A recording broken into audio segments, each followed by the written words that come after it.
Começou, amor.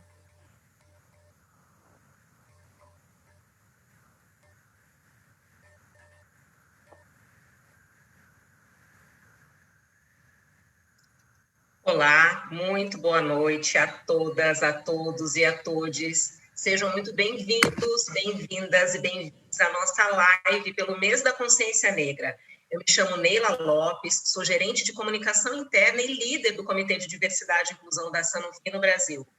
Eu sou uma mulher de cabelos curtos, escuros e encaracolados, estou utilizando um óculos de armação vermelha, uma camiseta preta, um colar colorido. Eu estou num quarto onde é possível ver atrás de mim um pedacinho de uma esteira ergométrica e também um armário e um espelho. A gente está aqui hoje com a Ana Paula Chongani, que é influenciadora digital, ativista da causa negra, criadora de conteúdo nas redes sociais sobre estilo de vida, representatividade negra e luta contra o racismo. E também com a nossa querida Marta Magaldi, representante médica digital na Sanofi e líder do nosso pilar de etnias no Comitê de Diversidade e Inclusão. E também estão conosco a Jéssica e a Valéria, são as intérpretes de Libras, a língua brasileira de sinais, que vão nos ajudar a deixar essa conversa ainda mais acessível. Antes de iniciar, é importante dividir com vocês que o meu lugar de fala é de uma mulher branca, heterossexual e reconhecedora de inúmeros privilégios. Embora eu seja uma ativista dos temas de diversidade e inclusão e aliada dos grupos minorizados na luta por uma sociedade que seja mais justa e mais igualitária, eu não tenho protagonismo nas questões das pessoas pretas. E por isso é com humildade que eu agradeço muito a oportunidade de estar aqui para mediar esse bate-papo com duas mulheres negras que têm muito a dividir, acrescentar e ensinar. Quem está aqui com a gente hoje pode ficar à vontade para mandar aí no Instagram e no Facebook da Sanofi as suas perguntas. Ao final, a gente escolhe algumas para discutir aqui na nossa live. E agora, muito bem-vindas, Ana e Marta. Querem se apresentar?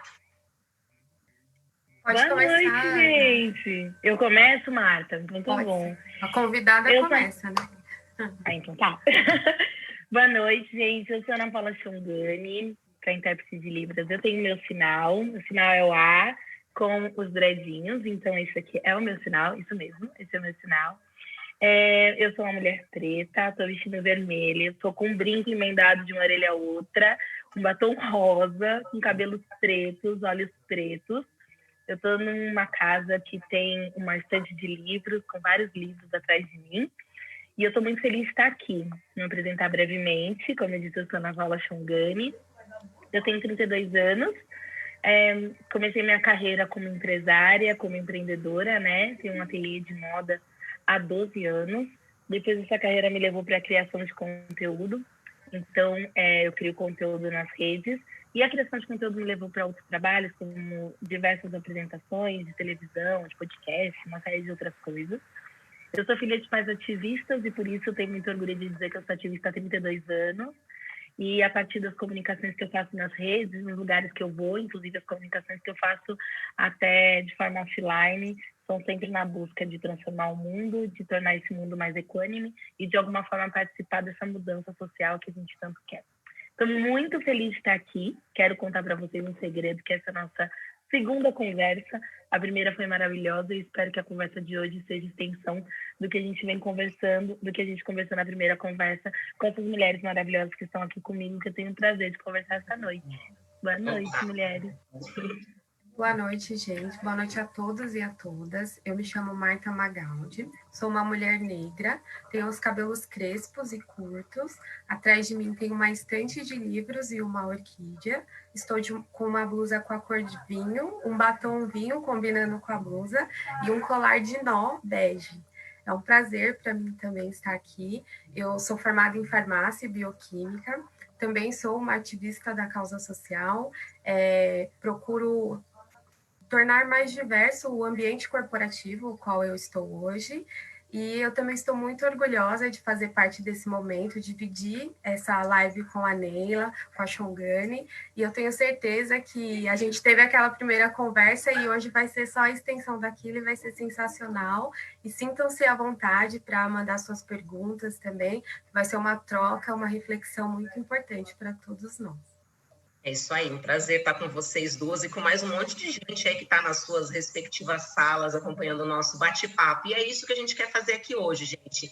É um bate-papo, é conversar, é estimular um debate, né, sobre a causa, sobre luta por igualdade, e aí especialmente em posições de liderança, seja no mercado de trabalho, seja no empreendedorismo, né? A ideia é a gente trazer a discussão sobre as questões de raça para o nosso mundo do trabalho. Eu quero começar já provocando uma pequena reflexão. O que é Shongani e Marta? O que é Dia da Consciência Negra, né? O que essa data representa? Por quê e para quem que essa data existe? E acho que a Shongani pode começar e a Marta também, e a gente vai construindo junto. Olha, eu acho que o Dia da Consciência Negra, ela é para cada pessoa uma motivação diferente. Porque é isso, né? Eu sempre gosto de lembrar que nós somos muito diferentes. A negritude, a pretitude e a plural. Cada um tem um desejo imediato, cada um tem um desejo a longo prazo. Mas eu acho que tem algumas coisas que são coincidência e são desejos comuns de todas as pessoas pretas e negras conscientes do nosso país, que é, primeiro, a gente se manter vivo e saudável. E isso parece simples, mas se a gente entende que a gente está num país onde as desigualdades são extremas, a gente entende que a gente está num país onde a existência das pessoas negras não é algo simples e fácil. Se a gente parar para pensar que o nosso país tem uma série de subjetividades que a gente precisa resolver para que as pessoas pretas possam existir na sua integridade, para que elas possam exercer com plenitude a sua liberdade. Eu tenho certeza que o Dia da Consciência Negra é um desejo da maioria dessas pessoas. Acho que vale a pena a gente lembrar que essa data, dia 20 de novembro, foi escolhida porque é a data da morte de Zumbi dos Palmares, que foi um líder quilombola que organizou, junto com outras pessoas, um dos maiores quilombos do nosso país. E, para quem não sabe, quilombo era uma sociedade organizada em prol da liberdade, da luta contra a liberdade. Todo mundo acha que o quilombo era muito pequenininho, mas não, era de tamanho de cidade. Então, a gente teve ali uma primeira grande experiência de democracia no nosso país a partir dessa organização feita por Zumbi dos Palmares. A gente gosta de lembrar também da presença das mulheres, né? As lendas dizem que Dandara era esposa de Zumbi dos Palmares, então eu gosto de dizer que dia 20 de novembro é dia de Zumbi, é dia de Dandara, mas também é dia de todos nós, de nós mulheres, nós homens pretos. E essa data, 20 de novembro, mês da Consciência Negra, é um dia de muita emoção. Emoções diversas, de alegria, de nervoso, de estresse, de ansiedade, de vontade de mudança, de tristeza de ver algumas coisas. É uma data de movimentação, é uma data da gente circular com as nossas ideias, mas é principalmente uma data para a gente ampliar a nossa consciência. E para abrir o debate, eu queria lembrar que consciência negra não é para os negros, consciência negra para todo mundo, é para todos vocês, é para você que está me assistindo, a gente ampliar as nossas consciências, nossas inteligências, os nossos saberes negros é fundamental para que a gente entenda a grande contribuição desses povos até hoje no nosso país, né, Marta? Com certeza. Falar de Zumbi é falar de força, é falar de resiliência, né? É falar de perseverança. Como que ele conseguiu, durante tanto tempo, manter um quilombo de pé. Eu acho que é isso. A gente vem se aquilombando, né, desde sempre, para a gente sobreviver nessa sociedade brasileira que é tão racista, ao mesmo passo que fala que nega a sua origem racista. Então, o 20 de novembro é para isso, para a gente ter essa consciência e juntos, né, como sociedade, como negros e brancos, vão fazer para que todos tenham as mesmas condições, as mesmas oportunidades. Então, é um momento de reflexão, né? A gente fala mês da consciência negra, mas a consciência, ela é para todos, como você colocou, né? A gente precisa ter consciência, porque enquanto a cada 23 minutos um jovem negro morrer na nossa sociedade brasileira, a gente precisa falar de consciência negra. Enquanto a maior parte da população for periférica, negra e pobre, a gente precisa falar de consciência negra. Então, a consciência negra, ela ainda vai ser preciso falar durante muito tempo. Então, eu acredito que é isso, é a nossa resistência, é a nossa resiliência, é a nossa força e é a nossa perseverança. Se chegamos até aqui, foi por conta de tudo isso, foi por conta de Zumbi lá atrás, que resistiu bravamente para que a gente conseguisse estar aqui hoje. Obrigada às duas. E a gente já vai começar aqui a esquentar um pouco mais o nosso debate, continuando, né? A gente hoje, dos temas centrais é representatividade das pessoas pretas, principalmente agora falando de mulheres, né? Mulheres em posições de liderança no seu negócio, na sua função, na sua empresa. Aí eu gostaria muito que vocês duas me contassem um pouco das experiências de vocês, né? A Ana, que é empreendedora, que é mãe, que produz conteúdo de montão aí para as redes sociais. A Marta, né, que é líder do Pilar, que trata desses temas, mas tem também outros papéis aí no dia a dia, também como mãe. Conta pra gente um pouquinho, Ana, começa falando um pouquinho da sua experiência como empreendedora e produtora de conteúdo, do seu lugar, né, de uma mulher negra e com todo esse conteúdo e esses desafios também no dia a dia. Olha, antes de ser empreendedora, eu participei um tempo do mercado corporativo e eu lembro muito das minhas lideranças negras. Na verdade, até hoje, mesmo como criadora de conteúdo, a gente tem contato com diversas marcas e empresas, como eu estou aqui hoje, por exemplo, na Sanofi. Então, a gente continua tendo contato com lideranças negras, mesmo que não diretamente no nosso cotidiano, indiretamente em trabalhos pontuais. E isso me traz absoluta certeza de duas coisas. Uma, que empresas diversas são empresas melhores para todo mundo, né? Ainda mais empresas que dialogam com o mundo, com o país que a gente vive, né? Então, se a gente tem a própria diversidade ali dentro da empresa, significa que a gente tem quase que um grupo focal dentro da empresa. Você pode fazer os testes, né? Você pode gerar diálogo, você pode coletar informações da sua própria equipe. Isso é muito bom, isso é fundamental. Então, acho que as empresas que têm mais diversidade em todos os cargos, né? Porque diversidade não pode ser só em um dos cargos, tem que ser em todas as verticais. Ela geralmente é uma empresa melhor. É uma empresa melhor de fora para dentro, é uma empresa melhor de dentro para fora. A sua comunicação é melhor, o seu desempenho é melhor e seus ganhos são melhores. Porque é bom a gente falar que empresas diversas ganham mais, que ganham mais dinheiro, inclusive, né? Além de outras coisas, participam desse impacto social que a gente tanto deseja.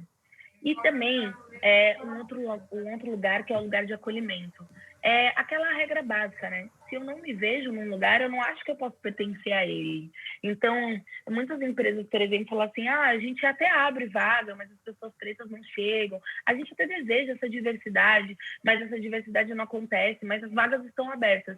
Tá, ok, mas será que os candidatos, né? Se a gente tira um pouco da hierarquia das coisas, né? Se a gente deixa as coisas um pouco mais horizontais, será que os candidatos se enxergam? Têm desejo de trabalhar nessa empresa?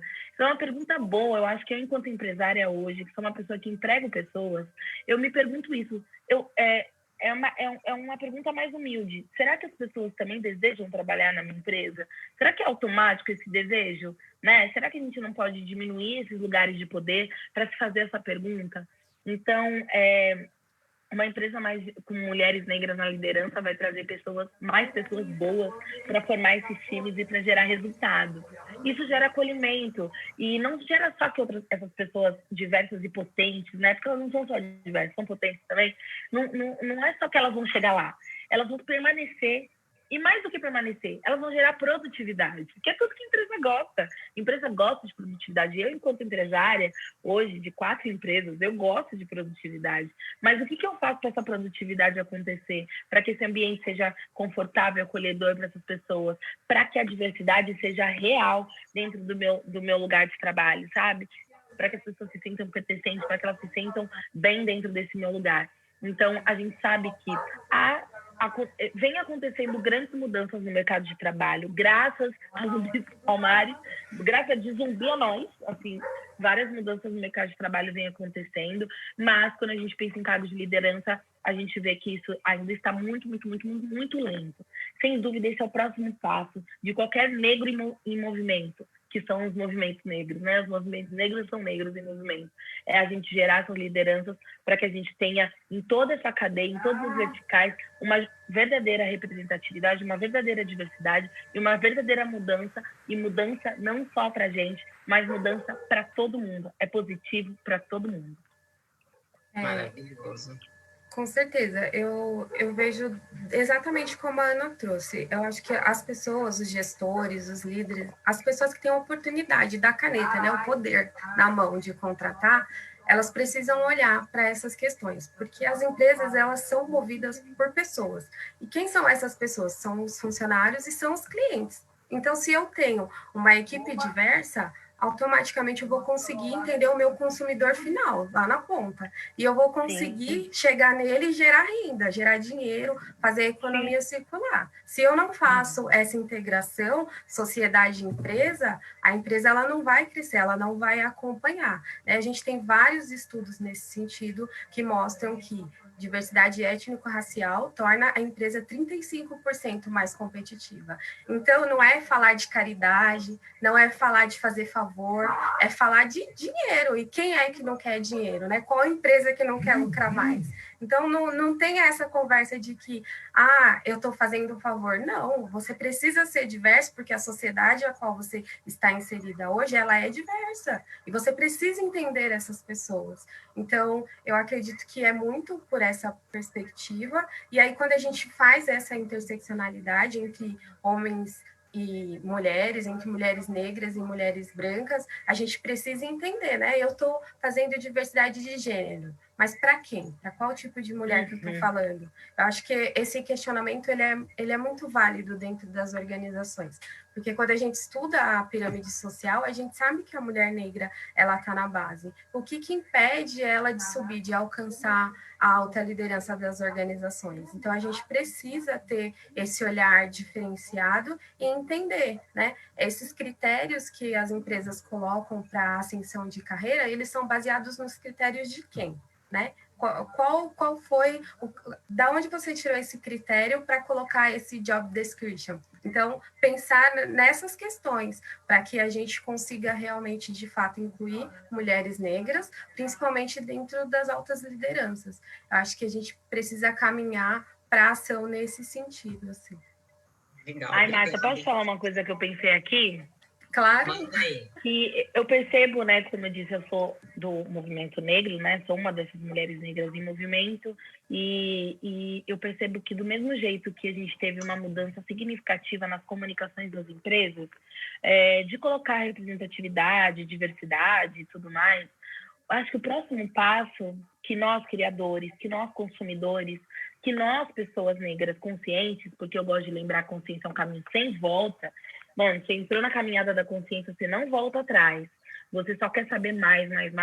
É saber como que são as empresas internamente, né? As empresas mais... as maiores empresas hoje no Brasil, elas vêm criando compromissos de diversidades internas, não uma por um desejo de mudança, mas por também entender que isso está impactando nos negócios. As pessoas... Eu sou uma consumidora de uma consumidora que quero saber como que é a empresa que eu consumo internamente. Então, isso eu acredito que é um novo movimento. Eu estou aqui dando um spoiler aí, eu acho que de um novo ativismo que vem surgindo, e que as empresas mais atentas elas vão se atualizar com mais agilidade e vão sair na frente no mercado, né? Porque é isso, cada vez mais essas empresas, a internet faz com que isso aconteça, elas estão expostas e a gente também tem em algum nível o desejo de ver essa mudança internamente. Então fica a dica aí para os gestores, pessoal da RH, para as grandes lideranças, para os grandes gestores, que essa mudança precisa acontecer. E sim, essa mudança precisa acontecer da base para cima, mas também precisa acontecer de cima para baixo, precisa ser um desejo de mudança coletivo. Muito bom. E aí continuar estabelecendo pontes, né? A gente, de fato, trazer para dentro das empresas uma transformação que é para impactar o mundo de hoje, que é para impactar as futuras gerações, né? Que estão vindo por aí. Então, está muito nas nossas mãos essa responsabilidade. Obrigada pelas visões de vocês, Marta, Chongani. Eu queria ouvir agora um aspecto um pouco mais pessoal, até o que motivou vocês, né, ao longo das suas jornadas de vida até agora? Que desafios que vocês enfrentaram? E, sobretudo, o que inspirou vocês? E não só no profissional, mas também na vida pessoal, né? O que foi energizando e foi mantendo vocês buscando e lutando aí ao longo do caminho, mesmo com todos os percalços? Eu vou começar dessa vez. Eu falo que a minha Vamos inverter. grande inspiração de vida é a minha mãe, né? Não tem como. Uma mulher forte que criou 9 filhos muito bem, e ela me inspirou a me tornar a mulher que eu sou hoje. E é isso que eu quero passar para o meu filho, que ele se torne uma pessoa bacana, uma pessoa que fala, que aceite as pessoas como elas realmente são. Então, acho que a minha mãe é a base da minha família, é a base de tudo. Se a gente é unido hoje, se a gente se reúne, é por conta dela que ela trouxe esses valores para a gente. Eu até fiz um post quando eu era adolescente, a minha mãe sempre comprava a revista Raça para mim, todo mês, porque ela achava importante eu me ver nas capas das revistas.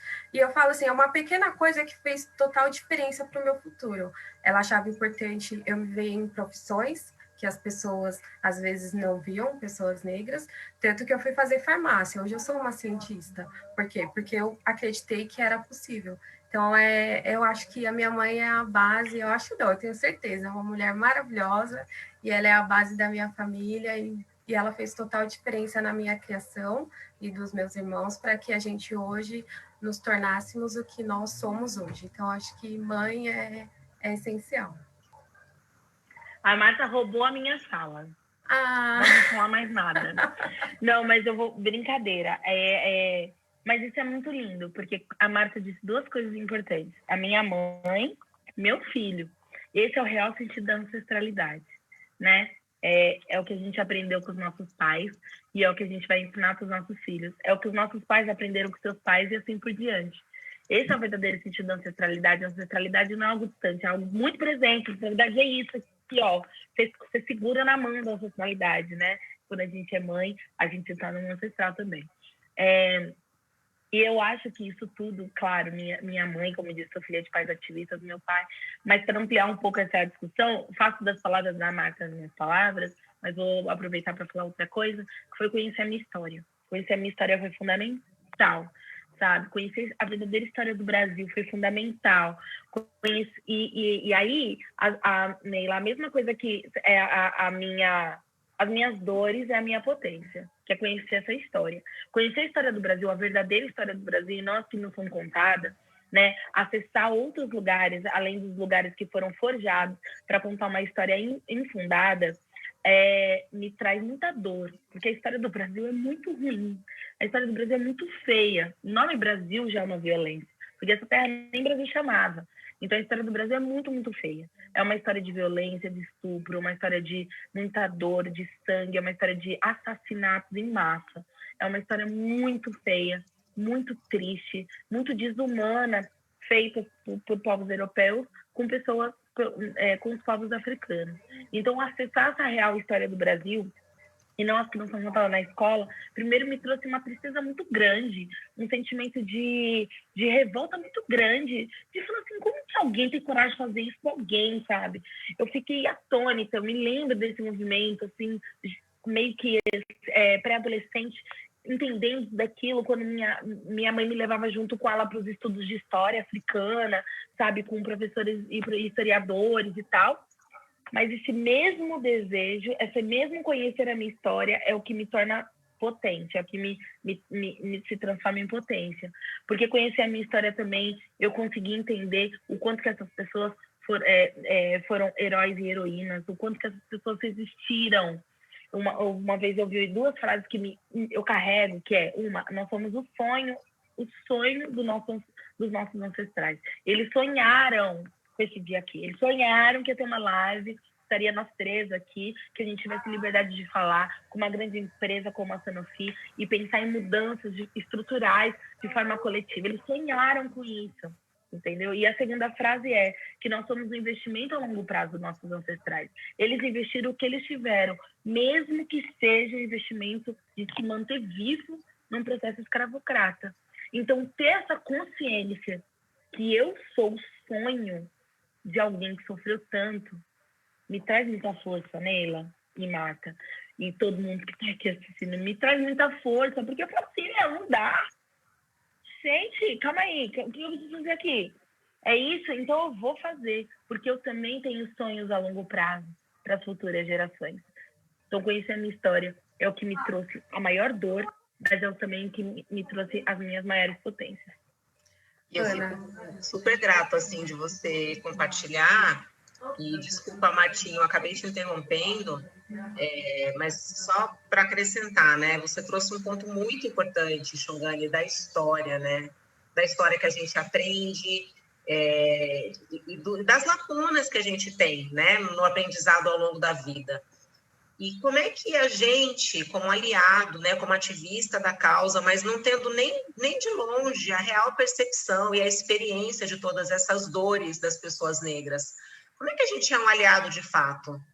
Porque não é um problema das pessoas negras, né? O racismo e todo esse estado de coisas que a gente tenta mudar. É um problema de todos nós. Acho que a solução ela está nas mãos de todos nós. E como é que a gente exerce esse papel na vida real mesmo, nas nossas casas, nas empresas onde a gente trabalha? Eu vejo, Olha, a Chong, ela trouxe um ponto muito importante, que é o da história. A gente começou um movimento dentro da Sanofi muito importante dentro do pilar de etnias, de letramento racial.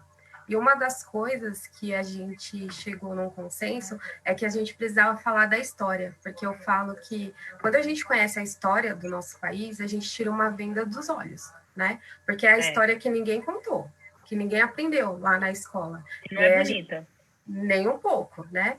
É uma história de apagamento da cultura indígena, é uma história de escravidão muito intensa, né? De ter pessoas negras escravizadas, de milhões de pessoas foram trazidas de África. Extrema violência. Então, é uma história de estupro, é uma história terrível. Então, as pessoas, elas precisam aprender essa história. E aí, respondendo um pouquinho da pergunta que a Neila fez, eu acho que as pessoas precisam aprender. Eu acho que muito mais do que querer só que a pessoa negra te explique, né? Porque às vezes acontece muito isso. Ah, vem aqui, você é negro, você sabe falar. E nem todo negro sabe falar e não tem a obrigação de falar sobre essas questões. Mas todo mundo que quer aprender tem a obrigação de ir atrás da informação.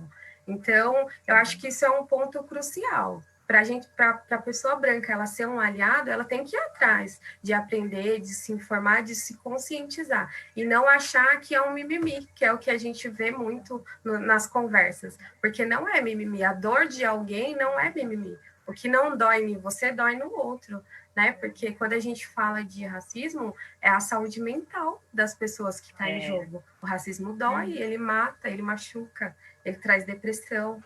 Então, eu acho que o primeiro passo para ser um grande aliado nessa luta é estudar, é entender em quais bases o Brasil foi fundado, à custa do sangue e do suor de quem, sabe? E aí, a partir daí, a gente consegue transformar várias coisas. Como a Xongani mesmo disse, a consciência é um caminho sem volta. Quando você tem consciência, você tem um dever moral de querer a mudança, sabe? Um dever ético de querer a mudança.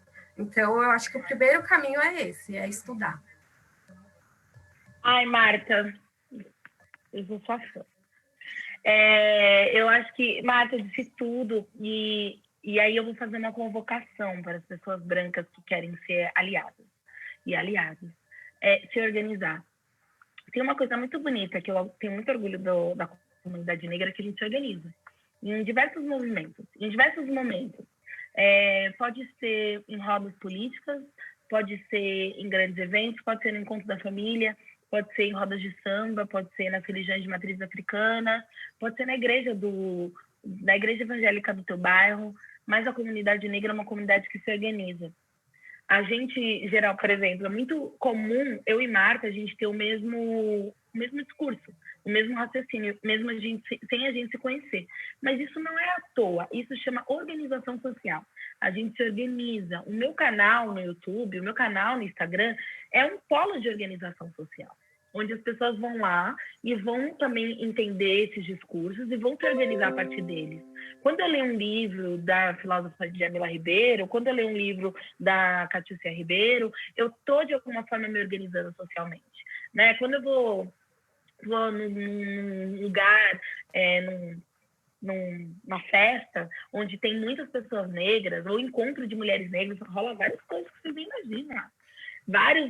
Isso tudo é organização social. E aí eu percebo, e nessas organizações sociais a gente debate, a gente discute, a gente concorda, a gente discorda, a gente organiza discurso, a gente se fortalece, a gente pensa em ações para de como sobreviver ao racismo, de como não morrer de depressão, de como não morrer de tiro, a gente pensa em novas formas de educar os nossos filhos, a gente pensa em como que a gente vai transformar tudo isso em arte, a gente pensa em como que a gente vai fazer isso, como que eu vou levar outra pessoa para minha empresa, como que eu vou fazer, o que caminho que eu vou fazer para conseguir ampliar minha equipe negra. A gente se organiza para o combate ao racismo, para ser antirracista. E as pessoas brancas, as pessoas não negras que desejam ser antirracistas, elas precisam se organizar. Porque a gente não tem como organizar isso. Não tem. Eu venho respondendo essa pergunta um verdadeiro não sei. E não é porque eu não sei exatamente, mas é porque eu preciso não saber.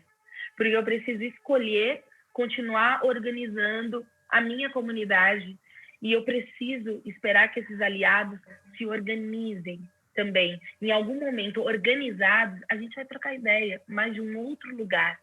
O que é um pouco doloroso para muitas pessoas negras, Marta até disse isso na fala dela, que é a pessoa negra não necessariamente precisa saber ou querer falar sobre o assunto. É a gente estar a serviço desse diálogo em todos e qualquer momento, enquanto a gente está fazendo nosso trabalho, ou enquanto a gente está passeando, enquanto a gente está namorando, enquanto a gente está comendo uma batata frita. Então, a minha convocação para as pessoas brancas que querem ser aliadas é se organizem para serem aliados.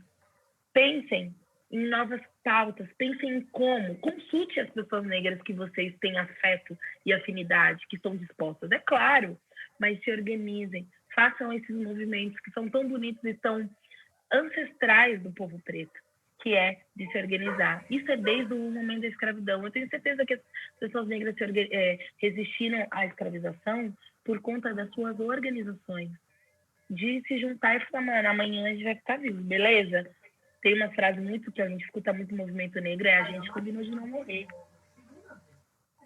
Isso é muito forte, né? A gente combinou de não morrer de depressão e tal.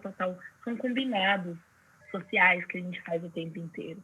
Então é isso, tem muitas formas de ser aliado, mas eu acho que a mais importante hoje, depois de tudo que a Marta falou, já pega os gatilhos que a Marta deu, é vocês se organizarem. Salas fechadas e pensarem em ações. Eu tenho certeza que coisas incríveis para o combate do racismo, que não é um problema dos negros, sim um problema social construído pela branquitude, certamente soluções vão aparecer.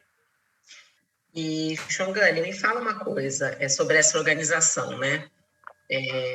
Você acha que as empresas promovendo esse tipo de debate, como é isso que a gente está agora, né? Que a gente tem um monte de gente comentando, a Gabi Ranzani reforçou ali que consciência é um caminho sem volta, a Camila Fonseca comentou educação é a base, a Agustiniana comentou também que a nossa dívida com os povos ancestrais é enorme, então, tema que gera esse tipo de mobilização, né? Quando uma empresa promove um tipo de debate como esse, que com certeza vários colegas nossos do mercado também estão fazendo aí a sua programação ao longo desse mês, você acredita, Xongani, que esse tipo de movimento tem o poder de mover, de causar mudanças na sociedade? E que ações, né, internas, externas, que você acredita que realmente podem fazer a diferença? Eu tenho certeza. Eu acho que assim, olha, tem duas coisas no meu trabalho que eu amo. A primeira, que é o número 1, é estar nas escolas. Porque eu acredito também que a educação é a base de tudo. Eu adoro estar nas escolas com grupos de adolescentes. Criança eu nunca fui, mas grupos de jovens e adolescentes, faculdades, núcleos do movimento negro dentro das universidades. Eu amo estar nas escolas, porque eu acho aquilo de uma força fora do comum. E a segunda coisa que eu amo é estar nas empresas, porque conversando, fazendo esse tipo de debate, porque isso tem transformações efetivas. Se a gente gera o desejo de mudança, isso tem transformações efetivas e claras e muito rápidas. Tem várias ações que as empresas podem fazer. Primeiro, a gente tem que valorizar essa ação aqui, que é a ação do diálogo. Uma vez eu escutei que diálogo é ação e diálogo é ação. A gente já está agindo por uma mudança. Dialogando, a gente já está agindo. Gerando escuta, porque assim, sabe aquela coisa de a gente precisa dar voz para as pessoas negras. As pessoas negras têm voz. têm voz, independente de quais línguas elas falam. Inclusive, falando em Libras, as pessoas negras têm voz. O que a gente precisa gerar é escuta. Então, ações como essa geram escutas. A gente está aqui hoje não dando voz, a gente está gerando escutas. Tem várias outras ações que eu vejo muitas empresas fazendo, como, por exemplo, criando ambientes seguros para as pessoas negras. Mesmo que sejam poucas pessoas negras dentro desse ambiente, ter momentos, dentro do momento de trabalho, de conversas, de diálogos entre pessoas negras, para que esses fortalecimentos aconteçam dentro da própria empresa. A empresa estimulando esses fortalecimentos desses grupos minorizados, seja de mulheres, seja de pessoas negras, seja de pessoas atípicas. Isso é fundamental. Ou, por exemplo, o processo seletivo às cegas, o que também é incrível, porque a gente, de fato, não fica exposto aos vieses inconscientes na hora da contratação. Ou compromissos lindos, como, por exemplo, há uns 5 anos atrás, teve o Plano 2020, que era até 2020, ter 20% de pessoas negras dentro da empresa, coordenados por selecionadores negros, o que gera todo um acolhimento dentro desse processo seletivo. Outra coisa que a Marta deu uma pincelada maravilhosa, que é a gente... tem um nome, Marta, me ajuda, você falou um nome, sei lá, job... que é job rotation, a descrição da vaga, né? Descrição da vaga. Adaptar essa descrição da vaga à realidade da maioria da população do nosso país, né? Que essas vagas elas não sejam já pré-direcionadas à branquitude. Entre outras ações, como, por exemplo, buscar talentos negros nos lugares onde esses talentos estão, porque não necessariamente eles conhecem os caminhos até a sua empresa. Então, tem várias técnicas hoje revolucionárias de processo seletivo que trazem esses talentos. Fazer planos de carreira para que esses cargos, em X período de tempo, alcance essas posições de liderança. Esse aprendizado pode ser da sociedade junto com a empresa. Eu acho que, às vezes, eu fico com medo das empresas acharem que precisam estar prontas. Elas não precisam estar prontas. Elas só precisam se assumir em processo. Elas só precisam se assumir errantes. Elas só precisam se assumir humildemente empresas, lugares que estão aprendendo. E pessoas, né? Que as empresas são feitas por pessoas. Pessoas que estão aprendendo. Então, as empresas que se assumem nesses lugares de vulnerabilidade são as empresas que mais estão se fortalecendo. E muito também, bom. Ana Paula, se a gente esperar uma empresa, uma grande organização ficar pronta, quando ela vai ficar não tem pronta? Nenhuma. Nunca, né? Não tem Porque nenhuma hoje. As empresas são feitas de pessoas são falhas, então a gente nunca vai ver uma empresa pronta, essa que é a realidade. Mas as empresas precisam dar o primeiro passo. Eu vejo um movimento muito grande, né? A gente viu durante a pandemia das empresas se posicionarem, mas e o para além disso? É isso que a gente quer a ação, a efetividade. E eu acredito muito que mais que esse lugar de fala é o lugar de escuta. As empresas precisam escutar e pôr em prática o que as pessoas negras trazem, porque é o fundamental para a gente conseguir avançar nessa luta antirracista. Se de fato a minha empresa ela quer ser antirracista, ela precisa investir, né? Investir capital, não tem como, ela precisa colocar meta e ela precisa de prazo. Não tem como, só o discurso não move a ação. Acho que, ao meu ver, são 3 pontos essenciais: investimento, meta e prazo. Né? As pessoas elas não gostam muito da palavra cota, então vamos falar meta e tá tudo certo. E aí a gente caminha e age para a mudança. Eu acho que esse são os 3 pontos fundamentais assim, dentro das organizações hoje, né? E como você colocou, a gente se organiza. Se a gente tá aqui hoje falando, é porque a nossa organização e resistência deu certo. Então, as empresas, a branquitude precisa se organizar, que tudo vai dar certo. Organizando direitinho, todo mundo tem espaço. E é isso que eu penso. Com certeza, e aí a gente acredita muito nisso, né? A gente tem muita sorte de ter na Sanofi, por exemplo, a Marta hoje como uma das líderes de todas as discussões do pilar de etnia.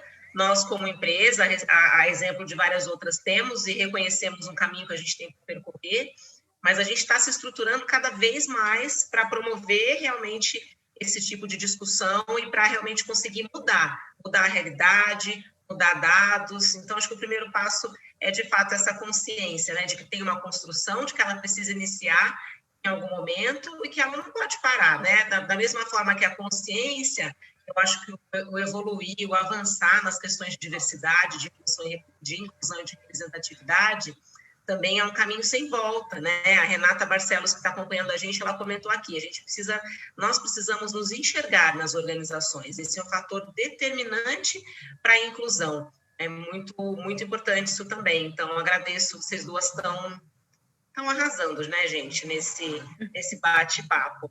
Agora eu quero fazer uma pergunta que tem muito a ver com educação, ela sai um pouquinho das empresas, mas acredito que ela é igualmente importante, né?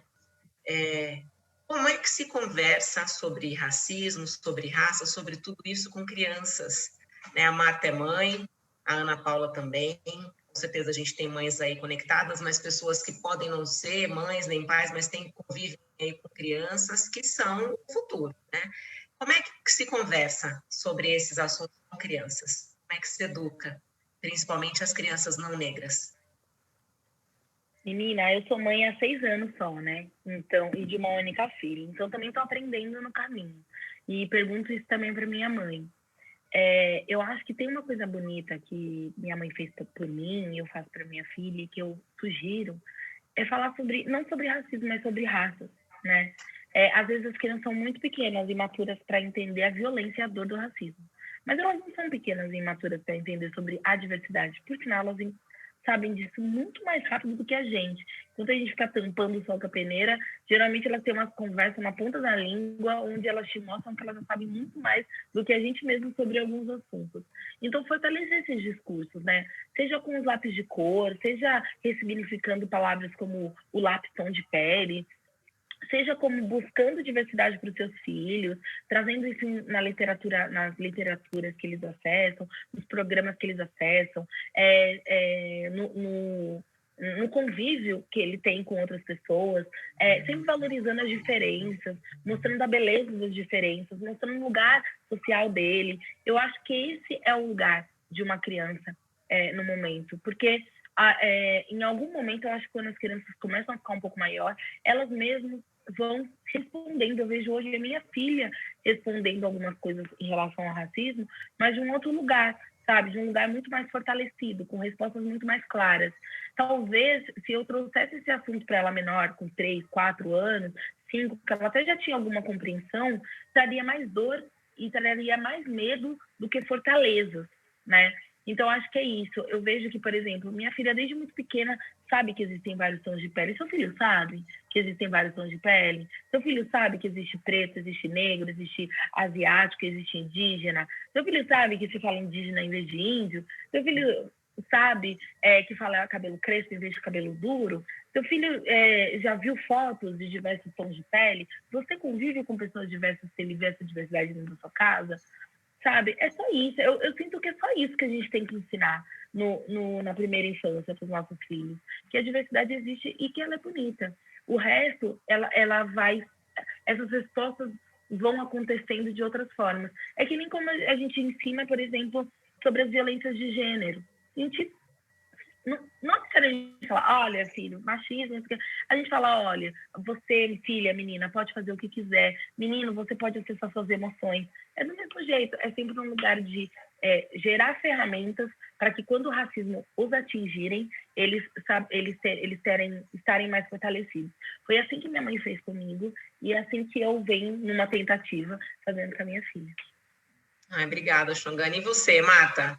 Nossa, eu concordo com tudo que a Xongani trouxe. Eu sou mãe de um menino e ele tem 11 anos, né?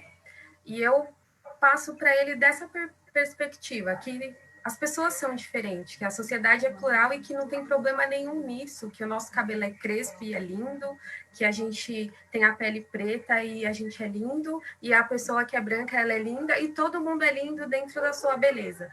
Porque eu acho que a gente nunca deve ensinar as nossas crianças a se fortalecerem em detrimento das outras crianças, né? Porque a nossa sociedade, ela é plural, e as crianças, elas já enxergam isso, por mais que a gente às vezes tenha um certo cuidado de falar, eles sentem, eles percebem isso já, né? Quando começa a ir para a escola, eles já percebem. Então, eles precisam entender a diversidade por esse olhar, pelo olhar positivo. Eu concordo com tudo que a Xongani trouxe. Hoje, eu ensino meu filho a ler autores negros, que eu acho importante. Ele precisa ter essa referência. Ele precisa saber que o mundo, ele tem várias óticas. Então, é esse o passo, mostrar a diversidade, porque ela é linda e ela só tem a acrescentar, sabe? Eu concordo. Só que os nossos filhos vão se cruzar, né, Marta? Tanto os Bom, nossos quanto de outras crianças brancas. Então, se outras mães, pais e educadores educarem, ensinarem a mesma coisa, os conflitos serão bem menores. Eduquem os seus filhos, porque nós estamos educando os nossos. Sim.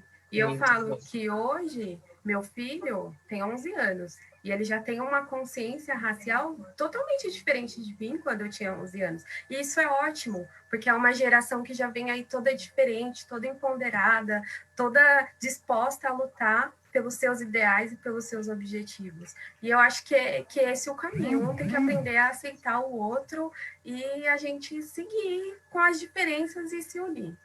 Isso aí.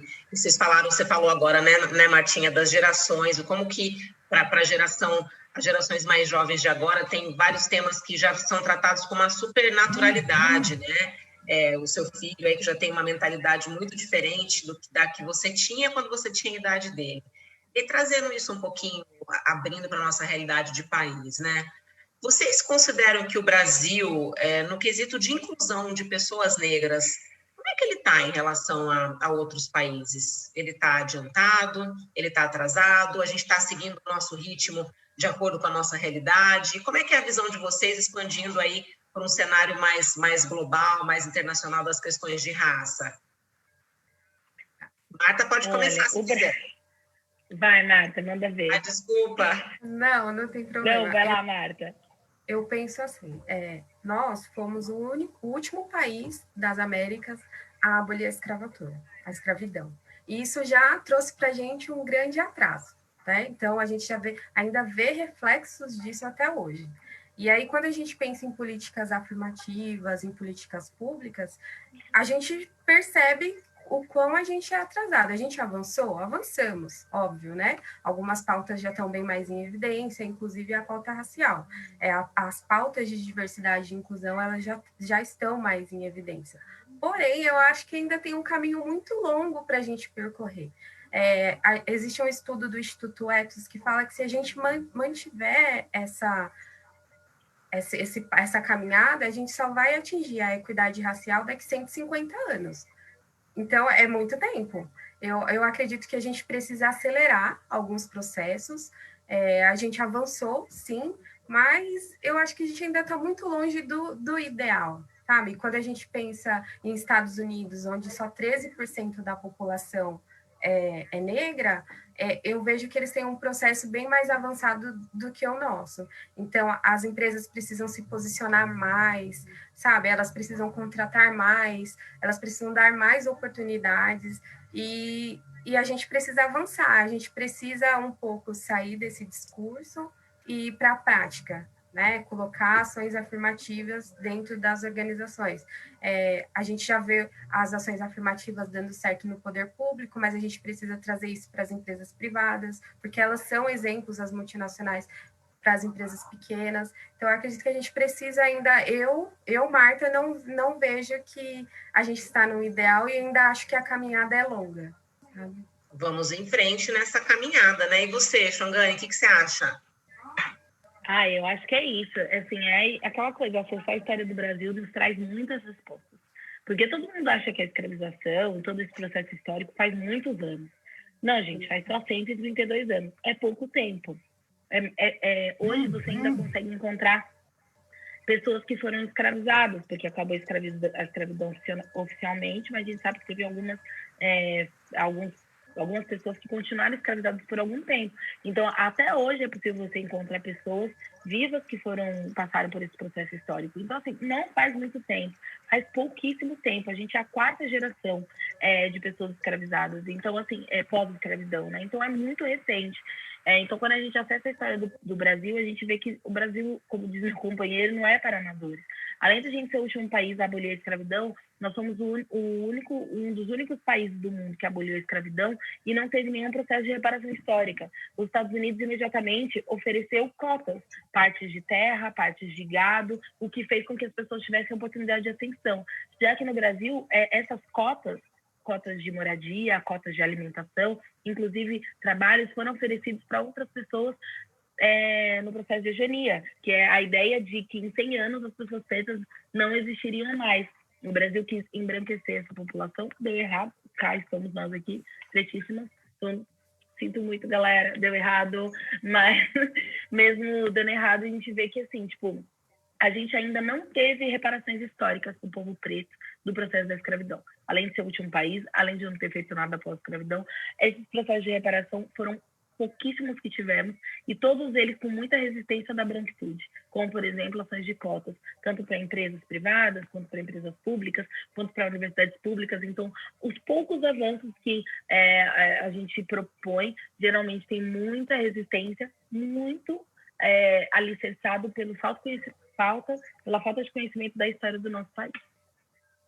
Obrigada, meninas, por compartilharem de maneira tão generosa e aberta a visão, né, os conhecimentos e a opinião de vocês. A gente tem mais comentários aqui, né? A Camila Fonseca acrescentou: todos os dias ela conscientiza o meu filho preto de como voltar para casa viva, para o dia de trabalho, né? Voltando lá para a parte dos filhos, a Alessandra Orquídea comentou exatamente isso: ensinar a diferença que temos para as crianças de uma forma simples e leve, que é muito a fala que vocês duas trouxeram. Eu gostaria de comentar um pouquinho agora o nosso papel como um público consumidor, né, de produtos e serviços. E eu quero fazer uma pergunta para você, né, Xongani? Então, a gente tem, as empresas têm um posicionamento, né, para os seus colaboradores, e tem um posicionamento também na sua oferta de produtos e serviços, e aí também é um caminho, é uma ponte para a gente colaborar para o mundo que ele seja mais igualitário, né? Então, levando isso para o empreendedorismo, que é uma área onde você está aí atuando com muito sucesso, para você responder sob o ponto de vista mesmo de uma mulher empreendedora com as suas empresas, como é que o empreendedorismo pode inspirar e mover o que a gente precisa mover em termos de diversidade e de inclusão? Qual é a importância, o impacto para a diversidade, para a inclusão e para a inclusão das pessoas pretas que as nossas escolhas do dia a dia têm, né? Como é que a gente, nas nossas escolhas mais banais, a gente consegue contribuir para esse grande movimento? Isso é ótimo. Eu acho que isso é uma ação das empresas, mas também das pessoas, né? Repetir o que a gente já falou várias vezes nessa live, que as empresas são feitas de pessoas. Essas pessoas fazem escolhas, né? Escolhas que impactam no todo, na sua empresa, dali para dentro quanto para fora. Então, hoje, a gente pode pensar numa ação antirracista aqui juntos, de forma coletiva, muito simples, que é a gente escolher consumir de pessoas negras, escolher consumir de mulheres, escolher consumir de pessoas atípicas. Eu quero fazer um parênteses aqui, que a luta antirracista ela é tão bonita que todas essas práticas, ela não precisa parar na luta antirracista. Ela pode ser a luta em prol das pessoas atípicas, ela pode ser uma luta de gênero, em prol da equidade de gênero, ela pode ser uma luta que pensa diversidade corporais. Então, tudo que a gente falou aqui, vale a pena a gente lembrar que isso pode ser deslocado para várias e várias outras lutas. Então, essas escolhas que a gente faz no dia a dia, elas são fundamentais para a mudança que a gente quer. Por exemplo, quais são os fornecedores que essa empresa escolhe hoje trabalhar? Como que a gente pode gerar renda para pequenos empreendedores que apoiam essa grande empresa, seja os fornecedores de embalagem, seja os fornecedores de transporte, seja os serviços externos que a gente vai contratar, ou mesmo dentro do nosso âmbito pessoal. Quem são as pessoas que você contrata? Será que você não pode construir uma ação antirracista que durante um tempo você vai experimentar produtos e serviços produzidos por pessoas negras? Oferecido por pessoas negras? Será que as pessoas têm noção do grande impacto social que isso é? Você oferecer renda para uma outra pessoa, que essa renda que você vai oferecer, por exemplo, uma mãe, que hoje a maioria dos empreendedores negros do nosso país são mulheres negras, oferecer essa renda, que vai oportunizar para essa mãe, oferecer para o seu filho um estudo melhor, já que a gente já percebeu que estudo aqui é um ponto de conexão de várias pessoas que estão aqui nessa live, que esse estudo melhor vai oferecer para que essa pessoa tenha acesso a um outro lugar dentro desse mercado de trabalho. Quem que você contrata, quem são as pessoas que estão ao seu redor, aonde você entrega o seu dinheiro, né? Então, assim, como você faz esse ciclo da economia girar? Será que não dá para a gente romper com alguns paradigmas, né, e com alguns lugares comuns e fazer com que esse ciclo da economia gere, mude, né, e chegue em outras mãos, que vai ter um impacto social muito grande? Eu sempre falo nos meus canais para as pessoas que quem tem poder de compra tem poder de mudança social. Então, aproveite esse seu poder, né, e faça alguma coisa com ele. Busque alternativas a ele, para que a gente rompa com um ciclo de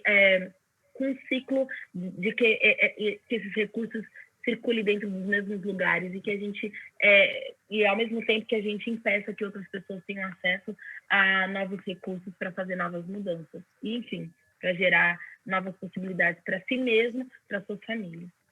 É algo que cada um de nós pode fazer de maneira muito concreta, né? Muito real, muito efetiva. A partir de hoje, Neila. A partir de hoje. Próxima compra, saiu aqui da live, vou dar uma navegadinha. Vamos pensar, vamos pensar nas nossas escolhas. Gente, está passando muito rápido, só faltam 3 minutinhos para terminar a nossa live. Eu quero agradecer demais todo mundo que está com a gente até agora, vários comentários, várias perguntas. Marta, você quer encerrar aí fazendo uma pergunta para a Shongani? A gente tem mais dois, 3 minutinhos. Que tal? Eu tenho que fazer uma pergunta. Eu não posso tietar assim ao vivo, né? Que fica muito feio. Já tietou. Mas eu já tietei também, então dá tudo certo. É uma troca. Eu acho que a Shongani trouxe vários pontos de reflexões maravilhosos, assim, para a gente aplicar, que são coisas fáceis. As pessoas, elas acreditam que ser antirracista é uma coisa muito difícil. E não é, né? Ela trouxe o exemplo do empreendedorismo, né? Na cadeia de fornecedores. Como que a sua empresa pode, de fato, ter atitudes antirracistas? Avalie a sua cadeia de fornecedores, né? Se você vai convidar alguém para fazer uma palestra, por que você não pode convidar alguém preto para fazer uma palestra? Para qualquer assunto. Eu ia terminar. Para qualquer assunto, porque só lembram das pessoas negras em novembro. E não a gente fala de tudo e sobre tudo. A Shongani está aí e não nos deixa mentir, né? E eu não tenho perguntas assim. Eu só queria que ela finalizasse e deixasse uma mensagem para nós, mulheres negras, né? Que eu acho que é essencial, assim, e a gente se fortalece uma na outra quando a gente nos escuta, e que ela deixasse uma mensagem para a gente. Maravilha, eu te agradeço muito. Antes da Shongani encerrar aí, muito obrigada, Marta, muito obrigada. E Shongani, nos dê as honras, por favor. Gente, eu quero agradecer demais mesmo. Eu quero agradecer todo mundo aí pelas escutas, todo mundo que ficou nessa live, todo mundo que teve a ação de pegar os dedinhos ali e escrever uma mensagem.